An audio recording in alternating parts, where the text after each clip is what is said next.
Shalom, bertemu kembali dalam Efrata Devotion pada hari ini. Kejadian 25 ayat 32 berkata, sahut Esau, sebentar lagi aku akan mati, apakah gunanya bagiku hak kesulungan itu?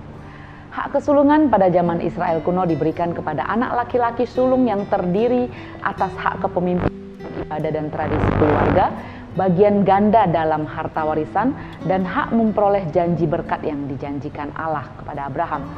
Esau anak sulung Ishak dengan gegabah memperlakukan hak kesulungannya itu. Ia memandang rendah hak istimewa itu.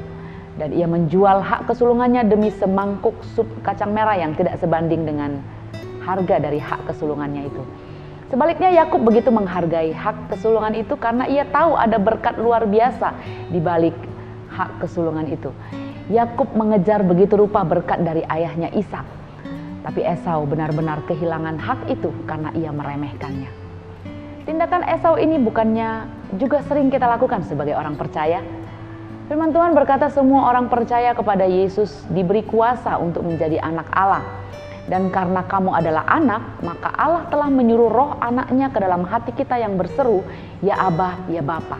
Jadi kamu bukan lagi hamba melainkan anak. Jikalau kamu anak, maka kamu juga adalah ahli-ahli waris oleh Allah. Kalau kita percaya kepada Yesus, kita ini anak, kata firman Tuhan. Karena itu, kita adalah ahli waris kerajaan. Kita jadi berhak untuk mendapat berkat dan keistimewaan sebagai ahli waris kerajaan Allah. Ahli waris berhak menerima janji-janji berkat Allah. Tapi seringkali kita juga gegabah dan meremehkan hak waris yang telah diwariskan Allah kepada kita anak-anaknya. Kita mungkin bertanya, kapan kita meremehkan hak waris kita itu? Ya, ketika kita tidak menjaga hati kita dan membiarkannya dikuasai nafsu dunia untuk kesenangan diri kita sendiri, sehingga kita nggak suka berdoa, kita nggak suka firman, apalagi melakukannya. Kita nggak mau mengasihi, kita mengejar materi dan kehormatan dunia sampai melupakan Tuhan. Ibrani 12 ayat 16 menyebutnya Esau memiliki nafsu yang rendah yang menjual hak kesulungannya untuk sepiring makanan. Sungguh tidak sepadan sepiring makanan dibanding dengan berkat janji yang besar dan tak terbatas itu. Padahal kasih karunia Allah telah membuat kita berhak menerima janji berkat itu. Tapi jika kita terus meremehkan kasih karunia Tuhan itu, maka kita juga bisa bernasib seperti Esau. Ketika ia hendak menerima berkat itu, ia ditolak sebab ia tidak beroleh kesempatan untuk memperbaiki kesalahannya sekalipun ia mencarinya dengan mencucurkan air mata.